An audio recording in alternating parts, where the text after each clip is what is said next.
আমি একটা জিনিস চাই, যেটা আমার মনে হয় সমাজের পরিবর্তন সম্ভব কিনা জানি না বা হবে কিনা জানি না। প্রত্যেকটা বাসে যেমন লেডিস সিট থাকে, একটা নর্মাল সিট থাকে যেখানে সবাই বসতে পারে, বা মেট্রোতেও দেখেছি পার্টিকুলারলি লেডিস সিট থাকে।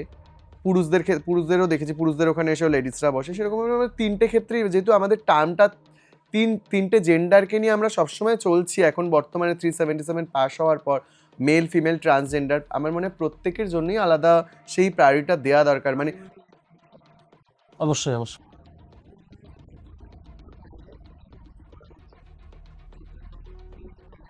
কারণ আমরা না কোথাও গিয়ে কনফিউজ, যখন ফ্লাইটেও আমরা ট্রাভেল করি, মেলে যখন ঢুকতে যাই আমাদের দিকে হাঁ করে তাকিয়ে থাকে, যখন ফিমেলে ঢুকতে যাই তখনও মানুষ বলছে এই আপ লোগোকে লিয়ে নেই মেল।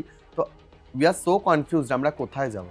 লাইক ফ্লাইট, আমরা যদি কোনো জায়গায় ফ্লাইটে ট্রাভেল করি, সেখানে তো অবভিয়াসলি একটা বাচ্চার জন্যও থাকে, ঠিক ঠিক চিলড্রেনদের জন্যও থাকে। বুঝতে পেরেছি বুঝতে পেরেছি রাস্তাঘাটে বেরোচ্ছি,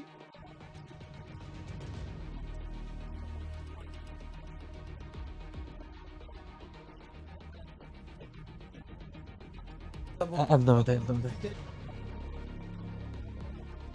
ঠিক।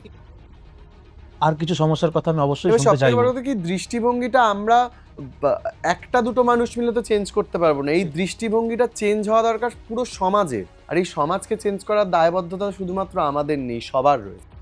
সেটা সবাই যদি নিজেদের দায়বদ্ধতা, যেমন যেমন কেউ না কেউ এটা নিয়ে বলেছিল বলেই বাসের কোথাও গিয়ে লেখা থাকে ফিমেল সিট, হ্যান্ডিক্যাপ ঠিক। সিট, কেউ না কেউ বলেছিল, কেউ কেউ বা বলেছিল। মেট্রোতেও তাই। তো সেই রকম কাউকে দরকার যার কথাটা প্রাসঙ্গিক হবে, যেই কথাটা প্রযোজ্য হবে সকলের ক্ষেত্রে।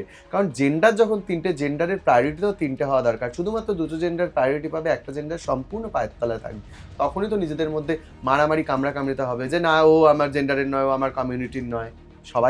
সবাইকে নিয়ে ভাবতে হবে।